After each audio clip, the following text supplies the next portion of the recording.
School പാചക തൊഴിലാളി union CITUവിന്റെ നേതൃത്വത്തിൽ തൊഴിലാളികൾ കാസർഗോഡ് DDE ഓഫീസിലേക്ക് മാർച്ച് നടത്തി. വിവിധ ആവശ്യങ്ങൾ ഉന്നയിച്ചുകൊണ്ടായിരുന്നു മാർച്ച് നടത്തിയത്. City Gold and Diamonds, Kerala and Karnataka, the glow of purity.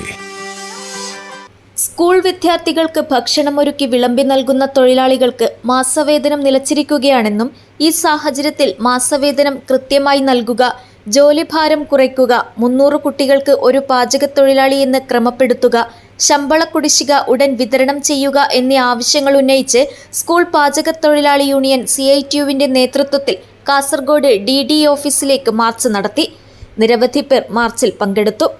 CITU ജില്ലാ ജനറൽ സെക്രട്ടറി P. മണിമോഹനൻ സമരം ഉദ്ഘാടനം ചെയ്തു. പറയാൻ വേണ്ടി പറ്റുന്ന നിലയിലേക്കുള്ള മാന്യമായിട്ടുള്ള വേതനം പ്രഖ്യാപിച്ചിട്ടുണ്ട്. എന്നാൽ രാജ്യത്തിനകത്ത് പരിശോധിച്ച് നോക്കിയാൽ കേവലം ഒരു മാസം അധ്വാനിച്ചാൽ 1000 രൂപക്ക് താഴെ മാത്രമാണ് കൂലി ലഭിക്കുന്നത് എന്നുള്ള സാഹചര്യമാണ് രാജ്യത്തിനകത്ത് നിലനിൽക്കുന്നത്. വിവിധ BJP ഭരിക്കുന്ന, കോൺഗ്രസ് ഭരിക്കുന്ന സംസ്ഥാനങ്ങളിലൊന്നും ഈ പാചക തൊഴിലാളികളെ തിരിഞ്ഞു നോക്കുന്നതിന് വേണ്ടി തയ്യാറാവുന്നില്ല. ഇഷ്ടമുള്ള ആളുകളെ ഇഷ്ടമുള്ള സമയത്ത് അവരെ ജോലിക്ക് വെക്കുന്ന സാഹചര്യമാണ് ഉള്ളത്. ഒരേയാളെ തന്നെ സ്ഥിരമായി ജോലിക്ക് വെക്കുന്നതിന് വേണ്ടി തയ്യാറാകാത്ത സാഹചര്യം. കാരണം ആനുകൂല്യം നൽകേണ്ടതില്ല എന്നതിന്റെ ഭാഗമായിട്ടാണ്. എന്നാൽ നമ്മുടെ സംസ്ഥാനത്തിനകത്ത് ഭൂരിഭാഗം സ്കൂളിനകത്തും സ്ഥിരമായി ജോലി ചെയ്യുന്ന ആളുകളാണ് ഈ മേഖലക്കകത്തുള്ളത്.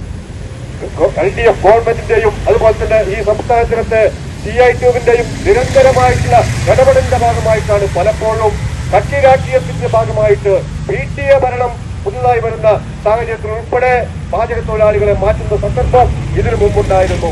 എന്നാൽ അത്തരം സന്ദർഭങ്ങളിലെല്ലാം CITUവിന്റെ നേതൃത്വത്തിലുള്ള നിരന്തരമായിട്ടുള്ള ഇടപെടലിന്റെ ഭാഗമായിട്ട് ഇപ്പോൾ താൽക്കാലികമായിട്ടെങ്കിലും ഒരു സുസ്ഥിരത യാത്ര ജോലിയിലേക്ക് പോകുന്ന സാഹചര്യം നിലനിൽക്കുന്നു.